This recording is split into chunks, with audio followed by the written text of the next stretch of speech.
പുഷ്പനെ അറിയാമോ ഞങ്ങളുടെ പുഷ്പനെ അറിയാമോ സഖാവിനെ അറിയാമോ കാരണഗാഥയറിയാമോ. സ്വകാര്യ സർവകലാശാല കേരളത്തിനെ പൊള്ളിച്ച ഓർമ്മകളാണ്. പുഷ്പനെ അറിയുമോ, സഖാവ് പുഷ്പനെ അറിയുമോ, കൂത്തുപറമ്പിൽ 5 പേരെ നിരത്തി തോക്കിനിരയാക്കിയ സഖാക്കളെ അറിയുമോ. രാഷ്ട്രീയ കേരളത്തിൻ്റെ കണ്ണീരുണങ്ങാത്ത വേദനയാണ് ഉമ്മൻചാണ്ടിയുടെ ഭരണകാലം. കുട്ടിസഖാക്കളെ നിരത്തിലിറക്കി നായാട്ട് നടത്തി മനുഷ്യക്കുരുതി നടത്തിയതിൻ്റെ ജീവിക്കുന്ന ഓർമ്മയായിരുന്നു ഈ കഴിഞ്ഞ ദിവസം മരിച്ച പുഷ്പൻ. 10 വർഷം ജീവച്ഛവുമായ പുഷ്പനെ വെച്ച് ബക്കറ്റ് നിറച്ചവരുടെ മുന്നിൽ ഏതിൻ്റെ പേരിലായിരുന്നു രക്തസാക്ഷിയായത് അതേ നയം യാതൊരു ഉളുപ്പുമില്ലാതെ നടത്തി. സർവകലാശാലയിലെ സ്വകാര്യവൽക്കരണം വേണ്ട എന്ന് സമരം നടത്തി പാതി മരിച്ച പുഷ്പൻ ജീവിച്ചിരിക്കുമ്പോൾ തന്നെ CPM അത് നടപ്പിലാക്കി. പിന്നെ എന്തിന് പുഷ്പനെ ഇരയാക്കി? പിന്നെ എന്തിന് 5 പേരെ നിറതോക്കിന് ഇട്ടുകൊടുത്തു?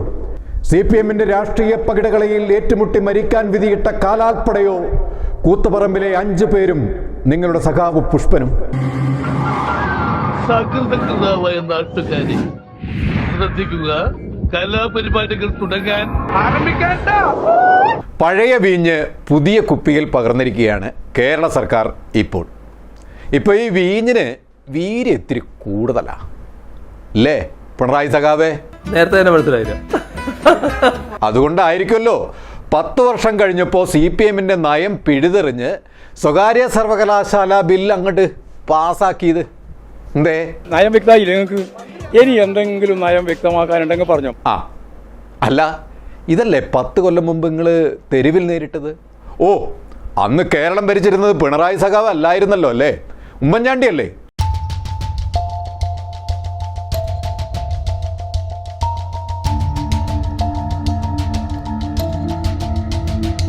അങ്ങനെ മാനേജ്മെന്റ് സ്വതന്ത്രമായി നടത്തിയാൽ അവിടെ വരാൻ പോകുന്നത് മെറിറ്റ് ആയിരിക്കില്ല എന്ന് ഉറപ്പാണ്. ഓന്ത് നിറം മാറുന്നത് കണ്ടിട്ടുണ്ടോ നിങ്ങൾ? അതാണ് ഇത്. സ്വയംഭരണ കോളേജുകൾ ഈ കേരളത്തിന്റെ മണ്ണിൽ കൊണ്ടുവന്ന് കേരളത്തിന്റെ ഉന്നത വിദ്യാഭ്യാസ മേഖലയെ മാനേജ്മെന്റുകൾക്ക് തീരെഴുതിയ UDFന്റെ ഗവൺമെന്റ്. ഇന്നത്തെ ഓന്ത് ദാ ഇങ്ങനെ. ഇപ്പോൾ ഇടതുപക്ഷ ജനാധിപത്യ മുന്നണി ഗവൺമെന്റ് പിണറായി സർക്കാർ മുന്നോട്ട് വെച്ച ഈ പുതിയ സർവകലാശാല ബില്ലും അതോടൊപ്പം തന്നെ നേരത്തെ UDFന്റെ കാലത്തെ സമരത്തെയും അങ്ങ് ഇവിടെ സൂചിപ്പിച്ചു. അതിനെ രണ്ടായി കാണുക എന്നതാണ് വളരെ പ്രധാനപ്പെട്ടത്. ആ ഓന്ത് ചത്തില്ലെന്ന് മാത്രമല്ല, കൂട്ടിലിട്ട് വളർത്തി CPM. ഇന്നിപ്പോ തടിച്ചു കൊഴുത്ത് 10 വർഷത്തെ ചോരയും കുടിച്ച് ഇപ്പോ ദാ ഇങ്ങനെ അങ്ങ് വളർന്നു. അന്ന് നടത്തിയ സമരവും സമരത്തിന്റെ മുദ്രാവാക്യത്തെയും വളരെ തെറ്റായ നിലയിലാണ് ഇന്ന് അവതരിപ്പിക്കപ്പെടുന്നത്. അന്ന് 2016-ൽ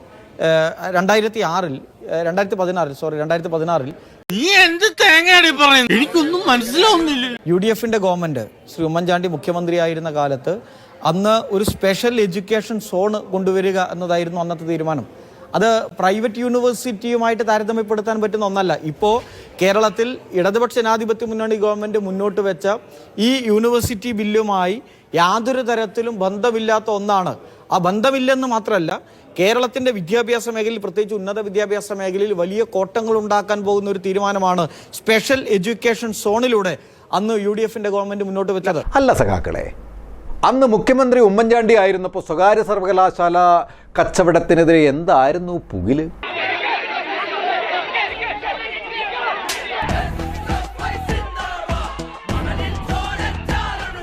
മുലകുടി മാറാത്ത കുട്ടി സഖാക്കളെ തെരുവിൽ അഴിച്ചുവിട്ട് നടത്തിയ നരനായാട്ട് എന്തിനായിരുന്നു? അന്ന് കണ്ടക്ഷോഭം നടത്തി കുട്ടി സഖാവ് ചോദിച്ചത് കോടികൾ എത്രയെന്നാ ഉമ്മൻചാണ്ടിയോട്. കേട്ടിട്ടില്ലേ നിങ്ങൾ? കുറച്ച് നാളുകൾ കൂടി കഴിഞ്ഞാൽ കേരളത്തിന്റെ വിദ്യാഭ്യാസ മേഖല കച്ചവടം ചെയ്യാൻ മിസ്റ്റർ ഉമ്മൻചാണ്ടി നിങ്ങൾക്കും അബ്ദുറബിനും എത്ര കോടികൾ കിട്ടിയെന്ന് ഈ പ്രസ്ഥാനം നിങ്ങളെ കൊണ്ട് പറയിപ്പിക്കും. സഖാവിന്റെ കുട്ടിത്വം അങ്ങോട്ട് മാറിയെങ്കിലും അണ്ണാ മൂത്താലും മരങ്കേറ്റം മറക്കാത്ത സഖാക്കുട്ടി ഇപ്പൊ എവിടെ പോയി? അന്ന് കോവളത്ത് വെച്ച് ഇങ്ങളെ തലോടലേറ്റ അന്നത്തെ ഉന്നത വിദ്യാഭ്യാസ കൗൺസിൽ വൈസ് ചെയർമാനായിരുന്ന TP ശ്രീനിവാസനെ ആഗോള വിദ്യാഭ്യാസ സംഗമത്തിന് കോവളത്തെത്തിയപ്പോൾ തല്ലിയ ഭാവിയുടെ യുവതലമുറയ്ക്ക് കരുത്തു പകർന്ന ഇരട്ടച്ചങ്ങൻ്റെ വാക്കുകൾ സോഷ്യൽ മീഡിയ പാണൻ്റെ പഴന്തമിഴ് പാട്ടല്ല. ദാ ഇത് കേട്ടോ. അവർക്ക് ഇഷ്ടമുള്ള തരത്തിൽ ആളുകളെ പ്രവേശിപ്പിക്കാനുള്ള സൗകര്യമാണ് ഉണ്ടാക്കിയത്. എന്താ സഖാവേ? അവർക്ക് ഇഷ്ടമുള്ള തരത്തിൽ ആളുകളെ പ്രവേശിപ്പിക്കാനുള്ള സൗകര്യമാണ് ഉണ്ടാക്കിയത്. അതാണ് മെറിറ്റിന്റെ അടിസ്ഥാനത്തിലല്ല അല്ലേ സഖാവേ? കോളടിച്ചല്ലോ സഖാക്കളെ. നമ്മളെ ഉന്നത വിദ്യാഭ്യാസ മന്ത്രി ബിന്ദു മാഡത്തിന് എന്താ പറയാനുള്ളത് ഇക്കാര്യത്തിൽ? ഒരു മൂർത്ത സാഹചര്യങ്ങൾക്ക് അനുസൃതമായിട്ട് തീരുമാനമെടുക്കുക എന്നുള്ളത് ഒരു മാർക്സിയൻ അങ്ങ് പോരട്ടെ, ഒരു മാർക്സിയൻ നിലപാടിന്റെ ഭാഗമായി കൂടിയാണ്. അതാണ് അടിയുറച്ച മാർക്സിയൻ തത്വങ്ങളിൽ ഊന്നിയുള്ള വിൽപ്പനയാണത്രേ. നയം വ്യക്തമായില്ലേ നിങ്ങൾക്ക്? ഓ, വ്യക്തമായി. ഇന്ന് അണ്ഡാകൃതിയിലാണ് ഭൂമി. അപ്പോ അന്ന് എന്താകൃതിയിലായിരുന്നു സഖാവേ? ഒരു കാലത്ത് ഭൂമി പരന്നതാ.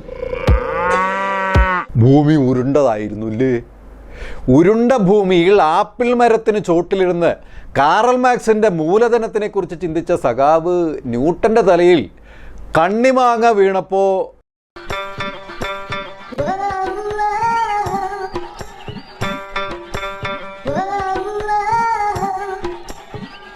പണ്ട് അണ്ഡാകൃതിയിലായിരുന്നത് കൊണ്ട് ഗുരുത്വാകർഷണം കണ്ടുപിടിച്ച ന്യൂട്ടനേക്കാൾ വലിയ കണ്ടുപിടുത്തത്തിന് സ്കോപ്പുണ്ടോ എന്ന ചിന്തയിലായി പോയി അല്ലേ? അല്ല, മാഷ് നേരത്തെ എന്താ പറഞ്ഞത്? അത് വിശദീകരിക്കാൻ സമയമില്ല, വിശദീകരിക്കണം. ഗോവിന്ദ മാഷേ, നിങ്ങൾ എല്ലാ കാര്യത്തിലും കൂടിയല്ലേ നയം വ്യക്തമാക്കിയത്? ഓ, ഒരു സംശയമുണ്ട് കേട്ടോ. അതായത് സ്വയാശ്രയ കോളേജ് പോലെയല്ലേ ഈ മദ്യനയവും എന്നൊരു ഡൗട്ട്. കോടികൾ വരുമാനം കിട്ടുന്നതാണെങ്കിൽ തത്വങ്ങളൊക്കെ ഏത് ബൂർഷകൾക്കും സാമ്രാജ്യത്തിനും അടിയറവ് വെക്കാം എന്ന നയമാറ്റമാണോ പുതിയ മാർക്സിയൻ ചിന്താ രീതി? മദ്യത്തിൻ്റെ കാര്യത്തിൽ ജനഹിതമായ തീരുമാനത്തിൽ നിന്നും ജനകീയ പാർട്ടി പിന്നോട്ടില്ല എന്ന് പറഞ്ഞവർ മദ്യം ഉണ്ടാക്കാൻ ഇപ്പോൾ പെട്ടിക്കട ഇടാൻ അനുമതി നൽകിയിരിക്കുന്നു. അതും ജലക്ഷാമം ഏറ്റവും രൂക്ഷമായ നമ്മളെ പാലക്കാട് ജില്ലയിലെ എലപ്പുള്ളി പഞ്ചായത്തിൽ ബ്രൂവറി. എന്ത് ന്യായമാണ്?